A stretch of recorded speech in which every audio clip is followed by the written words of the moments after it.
Hoy vamos a contar con un invitado que, bueno, más que un amigo, más que un colega, es sin duda uno de los principales escritores y periodistas deportivos con que cuenta la República Dominicana.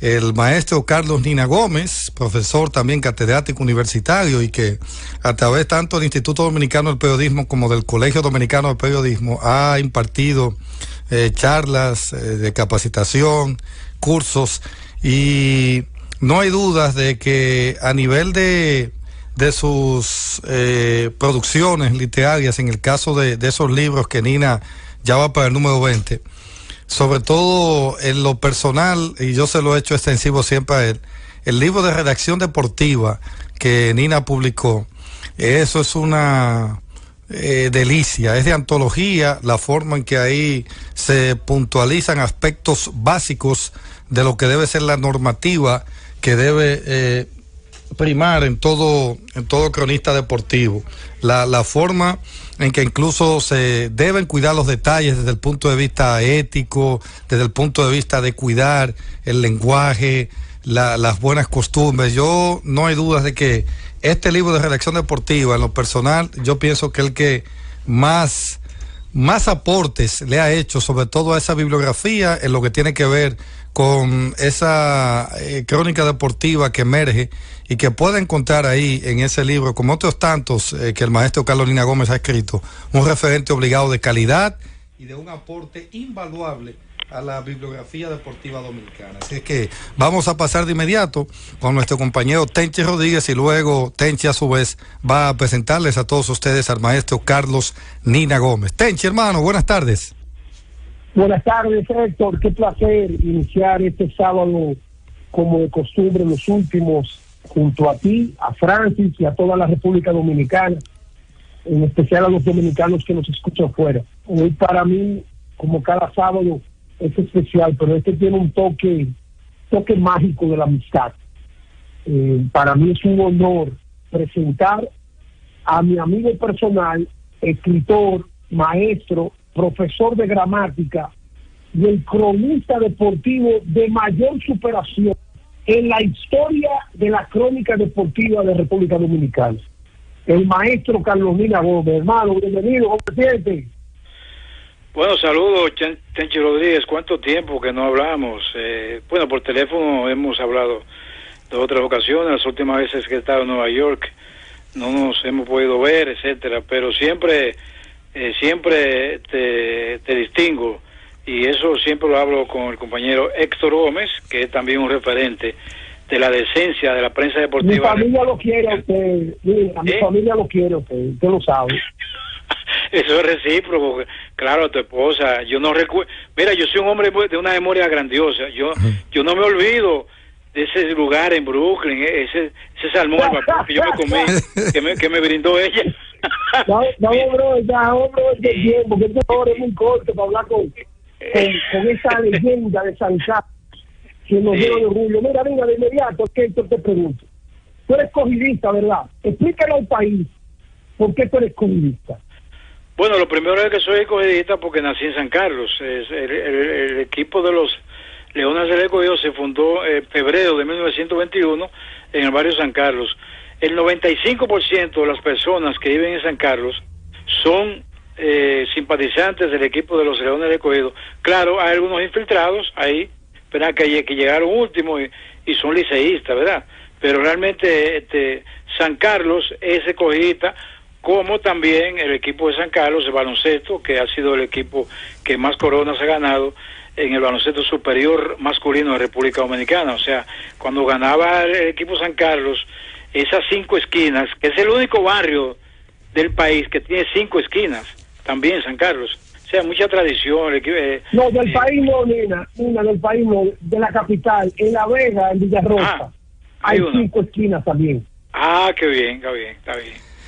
Don Carlos, Nina, es bueno que, y creo quizás con la pregunta que le voy a hacer, que los más jóvenes que nos están escuchando entiendan que sí se puede y que si usted se propone algo, una meta, al margen de las vicisitudes y las adversidades que a usted se le pueda presentar, teniendo siempre a Dios como norte en sus vidas y con ese deseo inquebrantable de ser algo en la vida, usted lo puede lograr. Nina, cuente un poquito a todos los que nos escuchen, cómo, a pesar de que usted se alfabetizó relativamente, o sea, tarde, creo que a los 14 o 15 años, cómo usted pudo, a pesar de esa limitante que parecía en un momento, alcanzar desde el punto de vista periodístico la cúspide en esta labor que usted ha llevado a cabo. Bueno, lo primero es que tú a lo mejor quieres que yo te narre mi vida, y eso no va a ser posible, porque eso se está trabajando en mis memorias. El libro se llama, tú sabes que ese libro no se pudo publicar el pasado 23 de marzo, que tenía pautado para publicarlo en la Biblioteca Nacional, mi libro autobiográfico, que tiene el siguiente título: La respiración del reloj, Memorias, un libro de más de 700 páginas donde yo narro mi vida, ¿verdad?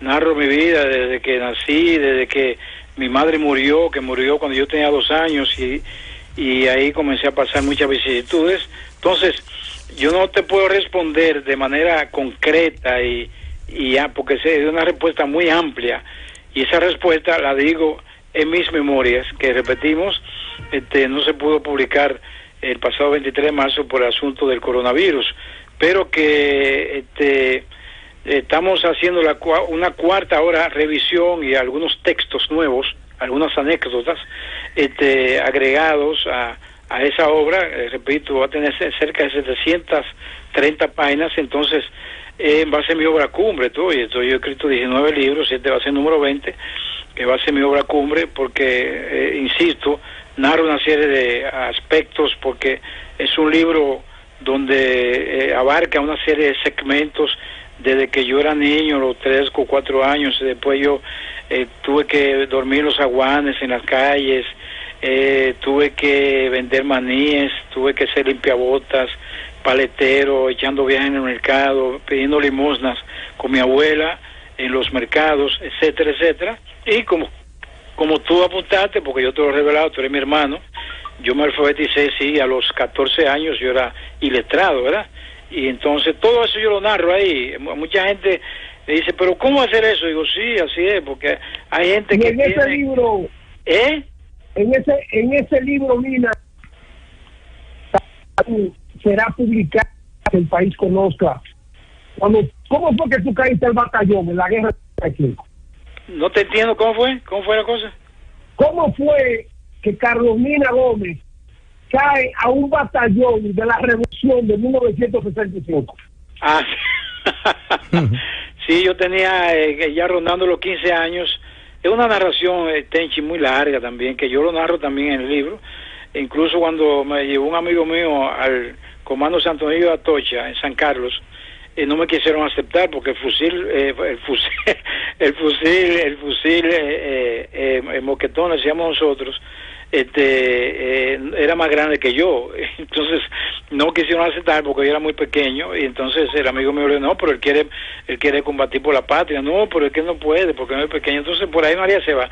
Es una narración muy larga, Tenchi Rodríguez y Héctor Gómez, muy larga, pero la satisfacción mía es que entonces yo creo que puedo pasar a ser un tipo de la excepción humana, de que me eduqué solo, porque en mi familia materna, y mucho menos en la paterna, no había tradición de educación de academia, ¿verdad? A pesar de que tuve 2 hermanos que sí dominaban perfectamente el idioma inglés, pero a nivel de academia, de bachillerato, de universidad, no había tradición, y entonces por eso tuve esos problemas.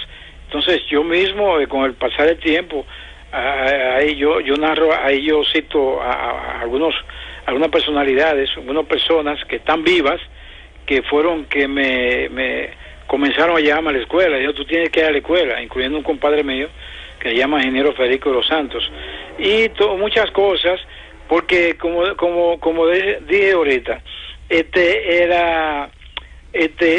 son varios segmentos. El segmento de la incertidumbre, de la indigencia, ¿tú entiendes? De la mendicidad, que fue que me arropó a mí desde los 2 hasta los 8, 10, 12 años. Eso fue una etapa muy dura para mí, muy dura, Y entonces vinieron otras etapas, que fueron etapas fuertes también, por ejemplo, la etapa ya cuando termina la Revolución de Abril, que yo tengo ya 15 años y pico y más, que yo entonces, que prácticamente por necesidad, sino como consecuencia de los resultados de la Revuelta de Abril de 1965, yo entonces caigo en la política activa. Yo con 16 años, a mí me inscriben en el Movimiento Popular Dominicano Maximiliano Gómez, el Moreno, para mí el dirigente de izquierda más celebrado del país, más capaz y más importante que ha tenido la izquierda revolucionaria de este país. Me vio con muchas inquietudes y me agarró y me inscribió en el EPD. Yo duré un tiempito ahí y seguimos entonces luchando ya. Vino una etapa, la etapa de los 12 años de Joaquín Balaguer, que fue una etapa muy dura no solamente para los jóvenes de entonces, porque sino jóvenes de 14, 15, 16, 17 años, sino también para toda la sociedad dominicana, porque fue Balaguer tomó las riendas del poder en 1966, después de las elecciones obligadas que las organizó Héctor García Godoy, que fue el presidente interino tras la paz que se concretó, que se pactó la paz después de la Revolución de Abril. Entonces Balaguer tomó las riendas del poder, ganó unas elecciones de 1966. Entonces a partir de ahí fue una etapa muy fuerte para el pueblo dominicano, porque el gobierno de Balaguer de los 12 años fue muy fuerte, y yo fui uno de los jóvenes más maltratados, no porque sea yo, sino porque pertenecía a ese gran segmento de la juventud, que tuve 3 veces preso, ¿verdad? 3 veces preso, incluso en La Victoria, la última vez que tuve preso fue 1 año y 4 meses. Todo eso yo lo narro, y después vienen etapas buenas, las etapas buenas ya como periodista. Yo comencé mi labor periodística en 1979, y casi ahí al mismo tiempo hice mi primer viaje a Puerto Rico en 1979 con ocasión de los Juegos Panamericanos en Puerto Rico, cuando República Dominicana estuvo a punto de ganar una medalla de oro, pero no pudo porque se la quitaron al señor Pedro Julio Nolasco. Alberto Mercado era puertorriqueño y tampoco Puerto Rico había ganado medalla. Entonces, cuando nosotros nos preparamos para cantar el himno nacional con la única medalla de oro, entonces no la quitaron.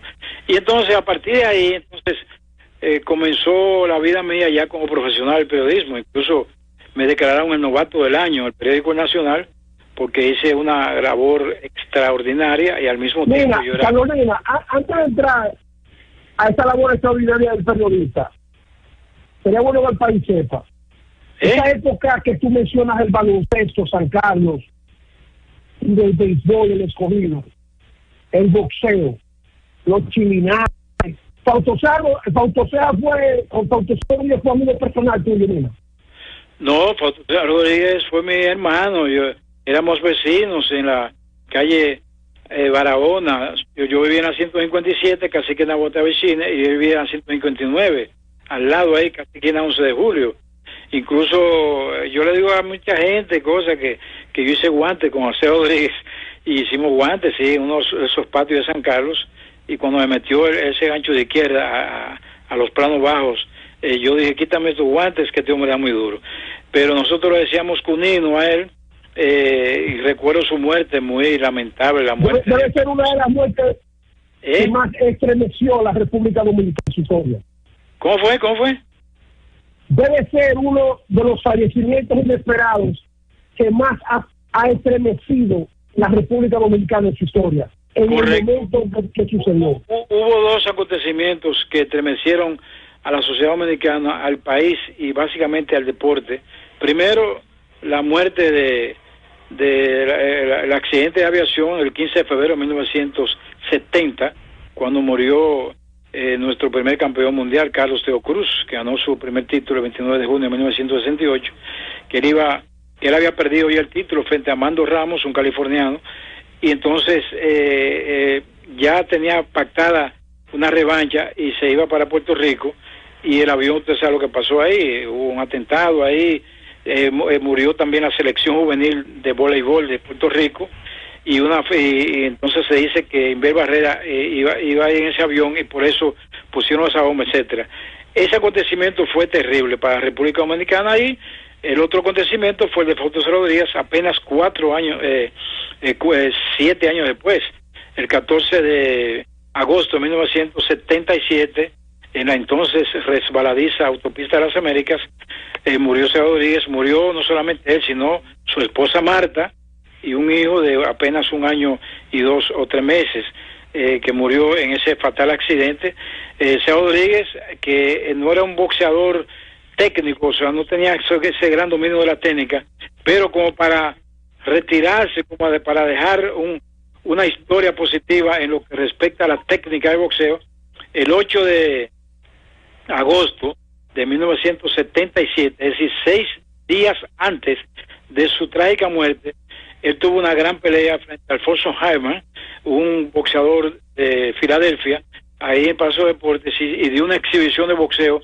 Ganó la pelea en 10 asaltos, dando una cátedra de boxeo, y todo el mundo se quedó asombrado porque pensaba que por esa técnica de dónde se hace. Pues entonces después él se ocurrió el accidente.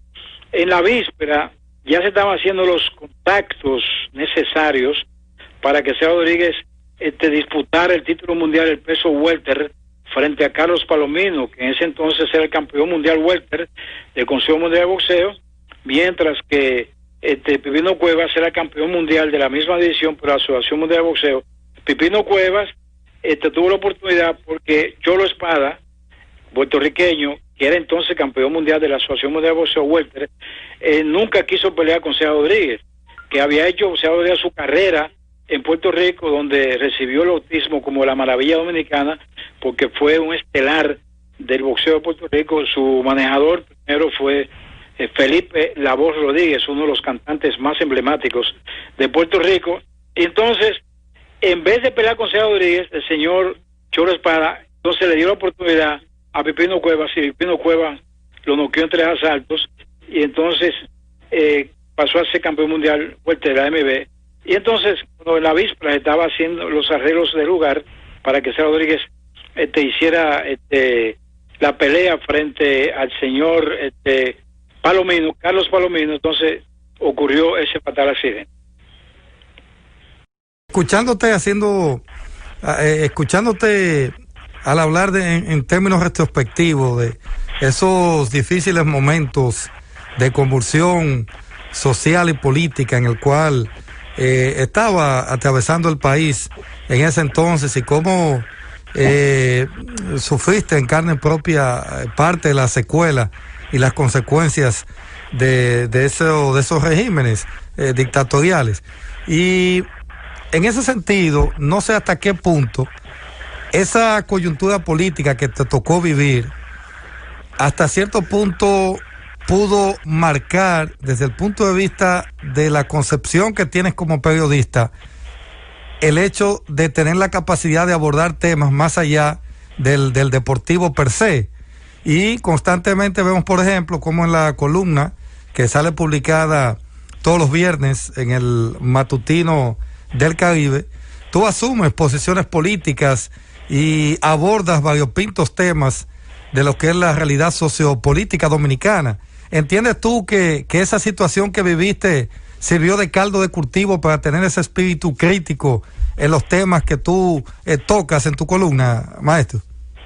No, concretamente no, sobre mis estudios del periodismo, porque yo desde que estaba en 6º curso, yo tuve mucha vocación periodística, o sea, yo decía que yo quería ser periodista y sobre todo abordar los temas de la gramática de nuestro idioma. Yo tuve la suerte que después de todos esos acontecimientos, yo no solamente hice un periodismo local, yo tuve la suerte de convertirme en el primer periodista dominicano de trabajar al mismo tiempo en tres medios internacionales, como corresponsal de Unal Price International, que duré 15 años trabajando ahí en esa agencia americana de noticias, y por eso tuve la oportunidad de viajar mucho a Estados Unidos, a Venezuela, a Panamá, a México, a cubrir eventos internacionales, Juegos Panamericanos, Centroamericanos y del Caribe, peleas mundiales, Juegos Olímpicos, por ejemplo en España en 1992, por ser corresponsal de Night Press International, y al mismo tiempo era corresponsal del periódico El Nuevo Día de Puerto Rico y también de la emisora Radio Hit de Nueva York. Es decir, que yo trabajaba, aparte de esos eventos, esos medios internacionales, entonces trabajaba aquí en el Nacional y trabajaba también en Noticiero Popular, que fue uno de los noticiarios más importantes del país en la época fuerte, ¿verdad?, de esa época política, y trabajé también en Radio Mil Informando, Noticiero Radio Mil Informando. Es decir, que tuve una labor bastante agitada. Naturalmente con mucha pasión por el periodismo, y entonces tuve esa oportunidad, y además que gané buen dinero en ese tiempo, porque yo ganaba dólares en Puerto Rico. Y déjame decirle algo, yo no le escondo, yo tengo un criterio muy singular del ahorro. Yo, cuando yo ganaba esos dólares, yo me tracé la meta de ahorrar dólares, y todos mis cheques del periódico El Nuevo Día y de Night Press International de Puerto Rico, yo lo guardaba en Puerto Rico, en el Banco Santander de San Juan, Puerto Rico, de la Ponce de León. Ahí mi primera cuenta en dólares. Y entonces disfrutaba, vivía con los pesos que ganaba aquí en República Dominicana, en Nacional, en Noticiero Popular, etcétera. Entonces, como yo nunca he sido un tipo botarata, soy un tipo organizado, yo nunca he tenido vicios de juego, ni de bebida, ni de fumadera, entonces a mí me rendía dinero. Yo me casé el 16 de agosto de 1980, con mi primera esposa tuve 4 hijos, y el dinero me rendía. El primer sueldo mío fue 225 pesos. ¿En qué año fue eso? Y yo guardaba 100 todos los meses. ¿En qué año fue eso? Yo guardaba 100 todos los meses. Sí. Entonces, mi vida, por eso la voy a narrar tal cual en mis libros. Yo sé que cuando muchos de ustedes lean esa obra, ¿verdad? Ahora ponerle, se van a sentir muy absortos con mis memorias. Quiero decir que precisamente yo he escrito varios libros sobre periodismo también, aparte del boxeo, y aparte, mi más reciente libro es un libro de política, se llama Trump versus Obama, una radiografía a cabo de las gestiones, de las administraciones de Barack Obama, 8 años en el poder, Partido Demócrata, y Donald Trump, 4 años casi en el poder. Yo narro las administraciones de ellos, y entonces he escrito varios libros sobre el periodismo. Precisamente también ahora estoy escribiendo una serie de artículos que escribí el primero ayer, que yo lo titulo nuevos periodismo, los nuevos tiempos del periodismo. Son una serie de artículos donde yo hablo del periodismo moderno, de que periodismo que se debe trabajar en estos tiempos, y ustedes saben que yo he sido un gran crítico del periodismo en República Dominicana. Mucha gente a veces me dice que yo soy muy fuerte, muy radical. Yo he dicho que no soy radical, sino que yo he luchado, ¿verdad?, por la decencia, por la pulcritud, por la decencia periodística, por la normativa decente, por la capacidad, porque solamente la gente no se dedique solamente a hablar por la radio y la televisión, sino que también escriba y sepa que el periodismo, como decía García Márquez, Premio Nacional, Premio de Literatura 1982, el periodismo es el oficio más difícil del mundo, y es una profesión muy delicada, y yo soy apegado al periodismo. Por eso yo no me dediqué a hacer en otras cosas. Yo solamente hago el periodismo es lo mío, esa es mi pasión. Y cuando me retire, me voy a retirar ahora como escritor, voy a terminar mi libro, y seguiré escribiendo mis artículos y cosas de esas, porque mucha gente me dice, pero ven acá, tú eres de boxeo. Entonces yo le digo que no me encasille en el boxeo, a pesar de que es mi fuerte, ¿verdad? Maestro.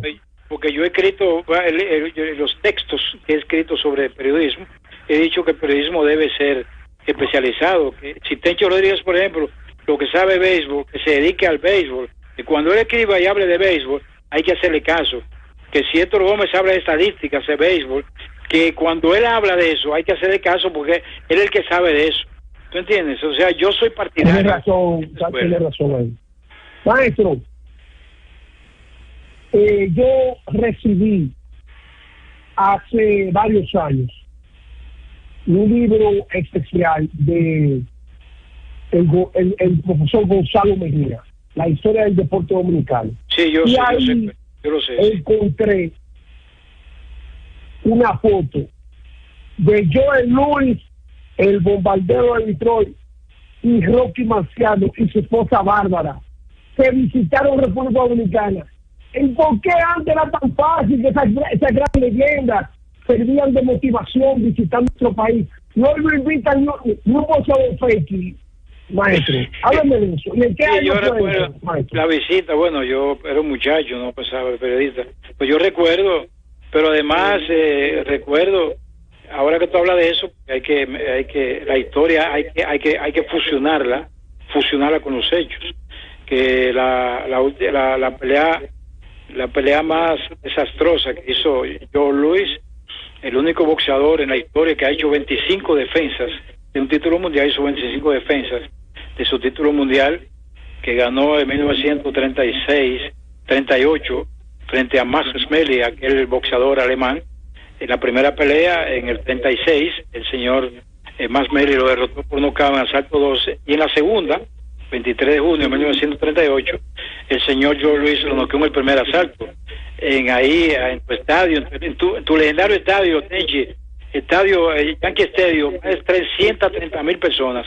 Entonces, en 1951, el señor Rocky Marciano noqueó a Joe Louis. Ya Joe Louis ya estaba más de 40 años de edad, estaba buscando dinero, no tenía dinero, estaba en la inopia. Incluso Joe Louis murió en la inopia, murió incluso debiéndole al fisco. Yo recuerdo que Ronald Reagan fue que le condonó el dinero que le debía al fisco de Estados Unidos, lo condonó, y el funeral de él, paradójicamente, lo pagó Max Schmeling, porque Max Schmeling, alemán, se había ido a vivir a Estados Unidos y era socio de la Coca-Cola, y entonces era un hombre poderoso, y él abrazó en silla de ruedas ya, Joe Louis lo abrazó, lo besó, y fue quien pagó su funeral. Esa es parte de la historia. Ahora que tú hablaste de la visita de Joe Louis aquí a República Dominicana, también visitó aquí en República Dominicana Sugar Ray Robinson, el mejor boxeador de la historia. Rocky Marciano también. Rocky Marciano, así. El propio Mike Tyson visitó República Dominicana cuando estaba en su apogeo. Mike Tyson, el único boxeador que ha ganado un título mundial pesado a los 20 años, 22 de junio, 22 de noviembre del año 1900. Pero hay una diferencia, maestro, ahí. Cuando Mike Tyson fue, tenía una relación con la hermana de Michael Jackson y fueron de turistas, pero Rocky Marciano y Joe Louis fueron invitados por la Comisión de Boxeo de esa época, los señor Costa Núñez, señor Bonetti. Usted sería bueno que le hable al país de que antes se invitaban de una manera formal a sus campeones. Sí, porque lo que pasa es que Mike Tyson vino aquí a divorciarse al vapor. Tú sabes que el único país donde había, no sé si todavía, había divorcios al vapor en la República Dominicana, y muchas celebridades vinieron aquí a divorciarse a República Dominicana. Se divorciaban en 2 horas y ya, divorcio ahí. La historia del deporte de República Dominicana, ahora que hablamos, déjame entonces volver hacia atrás, Tenchi y Héctor Gómez, y hablar de ese Rodríguez, que mucha gente no sabe cuál fue la mejor pelea de la 37 que hizo Fausto Cero Rodríguez, su mejor pelea en la historia, su mejor pelea como Tenchi Rodríguez de La Vega está a unos 20 minutos de Santiago. Pues la mejor pelea que hizo Fausto Cero Rodríguez, yo recuerdo que los muchachos de San Carlos fuimos en Trulla al Palacio de Deportes, nos pusimos en las gradas. Esa pelea fue el 14 de agosto de 1974 por el título nacional del peso welter en el Palacio de Deportes. Había ahí más de 14,000 personas. Fue frente a Darío Hidalgo, cibaeño, que era un estelar, un gran técnico del boxeo, y la pelea 12 asaltos, naturalmente por el título nacional welter, y la pelea estaba bastante pareja, y en el asalto 12, Seao Rodríguez metió un gancho de izquierda y mandó a la lona a Darío Hidalgo, y entonces después la pelea terminó por decisión a favor del señor Fausto Rodríguez, que fue prácticamente, ahí fue, esa para mí ha sido la gran pelea, y otra gran pelea de Fausto Rodríguez fue unos meses después en Nueva York, frente a Harold Weston, uno de los boxeadores más importantes que tenía la época en Madison Square Garden. Recuerdo, yo todavía no era periodista, esa pelea la narró Félix Cota Núñez, y los comentarios también de José González, Nueva York, y ocurrió lo mismo. La pelea estaba bastante equilibrada, y en el asalto 12, Seao Rodríguez tumbó con un gancho de izquierda a Harold Weston, y por eso ganó la pelea por decisión. Excelente. Nina, ¿cuál es la valoración que tienes de el ejercicio del periodismo deportivo en la actualidad? Y si se pudiese hacer un paralelismo o una comparación más bien con lo que fue el periodismo de los 70, 80 con relación a cómo se está haciendo hoy en día la crónica deportiva. ¿Entiende usted que se tiene la capacidad en términos generales o adolece la crónica en términos académicos de ciertos estándares de calidad? ¿Qué piensa usted de la crónica que se está haciendo en la actualidad? A ti te gusta escuchar, ¿verdad? A ti te gustan los pleitos. Adelante. Para que me odien más. Oye, para que ese sector me odie más. A ti te gustan las cosas. No. Juéguesela. Maestro, manéjese, no sea tan radical. Pero todo eso en mis textos de periodismo. Yo he escrito un libro que se llama Redacción Deportiva, que tú lo mencionaste, que tiene 3 ediciones. Ese es mi favorito. Agotadas. Escribí otro libro que se llama La prensa deportiva de República Dominicana, capacidades e ineptitudes. Oye bien, capacidades e ineptitudes. Escribí otro libro de periodismo deportivo que se llama La prensa deportiva de República Dominicana, los 15 más grandes cronistas en la historia. Escribí otro libro de periodismo que se llama Periodismo Latinoamericano y de la región del Caribe. Un libro donde yo hago también una historia, la radiografía del periodismo de América Latina y la región del Caribe. Y cito grandes periodistas de Latinoamérica y la región del Caribe. Y entonces, mi más reciente, un libro sobre periodismo que escribí ya, periodismo general, que se llama Periodismo cuando la verdad no sea distorsionada. Todos esos libros que tú lo tienes, tú lo has leído, sí. Y has leído mis críticas, has leído por ejemplo, ahora estoy escribiendo una serie de artículos sobre el periodismo de estos tiempos. Yo digo que el periodismo, sobre todo el periodismo de prensa escrita, adolece de muchas fallas.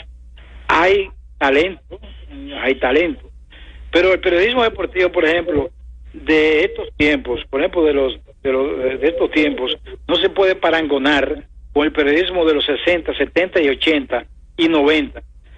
Oye, porque a pesar de que por ejemplo en los 50 y 60 los periodistas que había no eran periodistas académicos, eran periodistas empíricos, pero eran periodistas de calidad. Yo te cito Max Álvarez, Más Reynoso, Mario Álvarez Dugan, Félix Acosta Núñez, Más Reynoso, Max Álvarez, para citarte algunos solamente, de esos periodistas que eran periodistas de verdad, con conocimiento además técnico. Cuando tú veías hablando a Mario Álvarez Dugan sobre béisbol, que fue el mejor comentarista de la historia en la radio, cuando hizo pareja con Rafael Rubí aquí en aquellos tiempos. Mario Álvarez Dugan, que además fue un periodista completo, yo lo tengo como uno de los grandes periodistas, los 15 mejores periodistas deportivos. Además fue director del periódico Hoy, fue mi director cuando yo trabajaba en el Nacional también. ¿Tú entiendes? Estamos hablando de gente que sabían de periodismo. Pero, por ejemplo, en esta etapa del periodismo, la crónica es medio floja, a pesar de que pues, hay periodistas que escriben algunos análisis, pero eso es la excepción. Aquí ha desaparecido prácticamente el reportaje, que yo me insisto en decir que el reportaje es la madre del periodismo. El reportaje ha desaparecido aquí.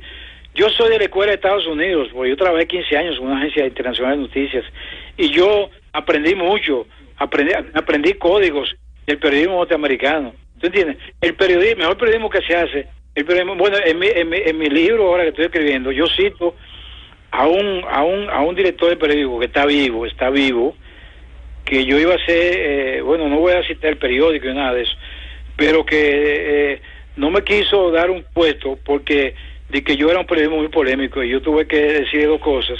Y como él está vivo, eso está escrito ahí y él lo va a leer, una crítica dura que le hago a él.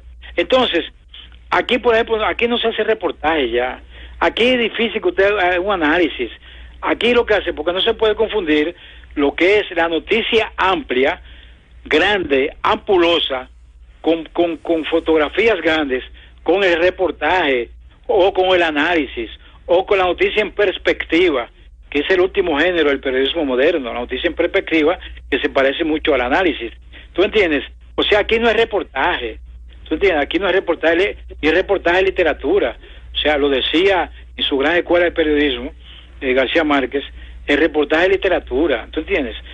Naturalmente, no todo periodista tiene capacidad para escribir un reportaje, porque el reportaje usted tiene que ingeniársela. Además de un buen redactor, usted trasladarse, por ejemplo, a utilizar las figuras de la literatura, ¿tú entiendes? Y entonces el periodismo, el reportaje tiene la mezcla también de la entrevista, de las preguntas, y que el lector nunca se dé cuenta de que el periodista está hablando por él, porque hay algo que llama el artículo también. Lo que más hay aquí es artículos, porque el artículo es un género más fácil que el reportaje, porque el artículo además que un individuo que escribe un trabajo y emite un juicio de valor, ¿me entiendes? Por ejemplo, Héctor Gómez escribe sus artículos ahí en su columna Béisbol y Estadísticas en el periódico el periódico Hoy, y él emite un juicio y dice, ¿cuál ha sido mejor, de Willie May y Mickey Mantle? Entonces dice, bueno, para mí ha sido Willie May, porque ha sido el jugador más completo de la historia, el jugador que hizo la jugada más grande de la historia, de espalda al público. ¿Tú entiendes? Que te daba 40 jonrones todos los años, que te robaba 40 bases, que te bateaba 300, que te daba 30 dobles, que no hacía errores. Ese es el jugador más perfecto para mí. Bueno, pero ese es un juicio de valor que yo estoy emitiendo o atribuyéndoselo a Héctor Gómez en su columna. Pero ya cuando usted se mete en un análisis o un reportaje, usted tiene que tener bagaje, usted tiene que tener lectura para usted escribir eso. Entonces, por eso, no todo periodista tiene capacidad para escribir un reportaje. Bueno, puede escribir una crónica, una noticia, ¿verdad? Aplicar la llamada pirámide invertida, ¿verdad? Eso, pero escribir un reportaje, mi hermano, no es fácil. Y eso si usted espérate, un segundito. Sí. Si usted acaba de sintonizar la Z101, ¿cómo fue? A nivel mundial, esa voz que usted escucha ahí es del maestro Carlos Nina Gómez, invitado de este Carlos Gómez. Deluxe. Carolina, hace 2 semanas yo hice una historia en Z Deportes, edición al mediodía, que 2 gente me la cuestionaron, no mis compañeros, sino gente de afuera del programa, que Salvador Blanco te llamó al periódico nacional, siendo presidente de la República. Sería bueno, Lina, que tú aproveches aclarar esto, porque a través de esa llamada salió un subsecretario de deporte del momento. ¿Cómo fue la historia rápida, Lina? No, la historia comenzó, yo estaba, yo tenía una cita con Salvador Blanco en el Palacio Nacional. Salvador Blanco me distinguía mucho porque le gustaba mucho el boxeo, incluso una de las grandes peleas 15 de abril del año 1985 entre Tommy Hearns y y el señor Marvin Hagler, ¿tú entiendes? Esa pelea se celebró ahí, y Jorge Blanco invitó a parte de la prensa deportiva a ver esa pelea en el Palacio Nacional, y yo estuve en esa pelea. Entonces me distinguía mucho, y yo tuve una cita con él, pero yo duré más de 2 horas esperando. Yo soy un hombre muy desesperado, y duré 2 horas esperando que me recibiera. No me recibió, entonces yo me fui para el periódico nacional donde yo trabajaba. Estoy hablando de 1984, por ahí. Y entonces, como a la media hora de yo llegar, entonces había una llamada y me dijeron, yo no sé si fue el compañero Leo Corporán que me dijo, Nina Gómez te llama del Palacio, el presidente de la República te llama. Y entonces yo le dije, no relaje. Entonces me llama, sí. Entonces cuando yo fui, bueno, Ramón Jerez, que estaba ahí, estaba como chistando, o sea, como que no lo creía. Bien. Entonces cuando me llamó el asistente del presidente, dijo, yo quiero, señor Nina Gómez, mire, que usted estaba aquí, tú estabas aquí en el Palacio, y el presidente iba a recibir. Entonces yo le dije, bueno, es que yo no podía esperar tanto y tuve que venir a mi trabajo. No, él te va a... Espérate un momento que él te va a hablar. Y entonces me habló, entonces Jorge Blanco me dijo, ¿y por qué te fuiste, Nina? Yo quería hablar contigo. Digo, no, señor presidente, que yo tenía un compromiso que era el periódico. Y entonces, a posteriores, yo aproveché y le dije, mire, yo quiero un favor suyo. Yo quiero que usted me ponga a trabajar a Ramón Jerez, que es un tipo muy capaz, que en paz descanse Ramón Jerez, que fue mi editor deportivo del Periódico Nacional, que usted me lo ponga a trabajar. Y al otro día estaba trabajando Ramón Jerez como subsecretario, cuando eso no era ministerio, subsecretario administrativo de deporte. Y Ramón Jerez nunca lo creyó, nunca me creyó. No le da, Nina. Y él fue subsecretario administrativo de deporte. Señor le pedí. Tenchi, adelante, hermano. Mira, antes de continuar con Nina, quiero aprovechar para enviarle una felicitación a Carla Lisbeth Rodríguez Silver. Ella acaba de presentar su tesis extraordinaria, hija de mi hermano José Leonel Rodríguez, amigo y hermano, y quiero felicitarlo, aprovechando de un catedrático en la Z, invitado de él, como el maestro Carlos Nina Gómez. Repito, escritor, profesor de gramática y el cronista deportivo de mayor superación desde niño hasta donde se encuentra Carlos Nina Gómez. Maestro, su amistad con Roberto Durán, ¿hasta qué nivel ha llegado en su historia como periodista del boxeo? Sí, muy bien. Antes que nada, Tenchi, Héctor Gómez, yo que trabajé 2 años en la Z, ahí en la sección de deportes, y como coordinador del portal en la sección de deportes, me da mucho gusto estar con ustedes en este día. Y hice una excepción porque tú sabes que mi programa, el programa de nosotros, Héctor Gómez y este servidor, Momento del Boxeo, está en este momento en el aire, precisamente, o sea, CDN Deportes, y me acaban de llamar 2 personas, me dijeron, pero mira, tú no estás en el programa ahora. No, ese programa es repetido porque yo estoy oyendo la Z también. ¿Cómo es la cosa? Sí, eso pasa. La malla de la tecnología, de los avances tecnológicos. Bueno, mi historia con Roberto Durán es muy, muy interesante. Digo, yo desde muchacho, desde que yo no era periodista, ¿verdad? Durán ganó su primer título mundial el 26 de junio de 1972, ahí en tu ciudad, Nueva York. Madison Square Garden derrotó a Ken Bocana en el asalto 13, y yo puedo decir, que no me acuse de petulante, que he sido el periodista que más ha escrito de Roberto Durán en la historia. Que más ha escrito de Roberto Durán, que más ha escrito. Y Roberto Durán, un hombre muy decente, además de ha sido el mejor boxeador latino de todos los tiempos, y el mejor peso ligero de todos los tiempos. Yo lo venero mucho porque además de ser un gran atleta, el único atleta que ha trabajado en 5 décadas. Comenzó en la década del 60, del 67, 68, la década del 60, del 70, 80, 90 y 2000.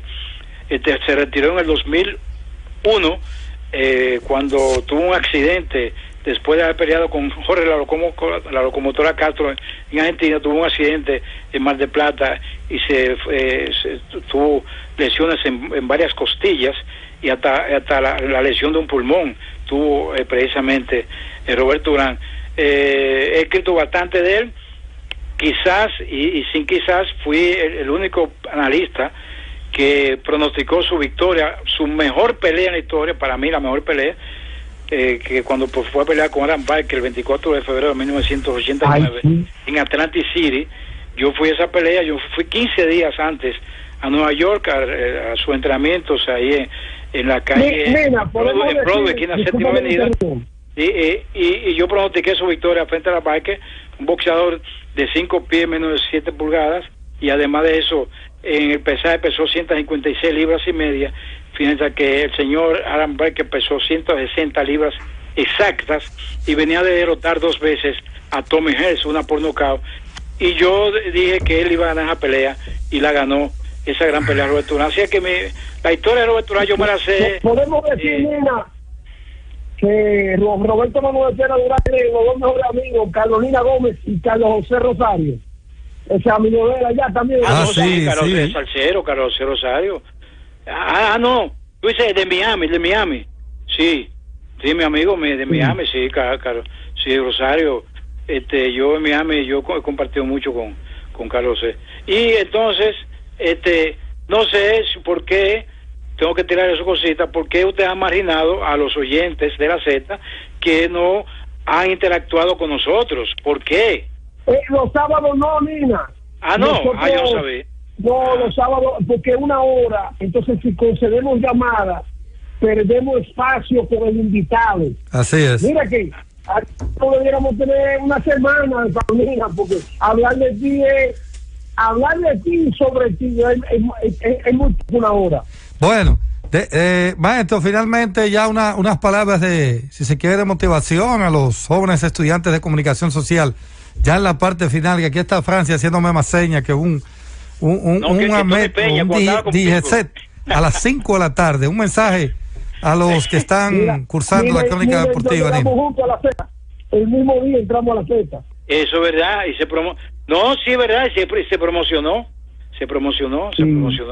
No, adelante, maestro. No, la exhortación mía, como siempre, yo como cuando yo a mis alumnos les decía siempre, lean a los periodistas que saben escribir. Tienen que leer firmas. Cuando ustedes lean, por ejemplo, yo decía, fulano de tal, no lean ese hombre que no sabe escribir. Si lean a fulano de tal, léanlo. ¿Por qué se sabe escribir? Porque no se pueden contaminar. Entonces, sí, que lean mucho, que sigan leyendo, que lean y que escudriñen, porque el deporte es una pasión tan grande y es una cuestión tan grande en el periodismo, que hay tanto que escribir de deporte, tantas cosas que escribir. Yo, por ejemplo, comencé escribiendo, por ejemplo, reporterismo general, pero yo también comencé que yo fui el primer periodista que escribió sobre olimpismo aquí en este país. Maestro, el mensaje final, que ya no tenemos más tiempo, hermano. Ok, entonces muchas gracias y Z Deportes. Llévatelo.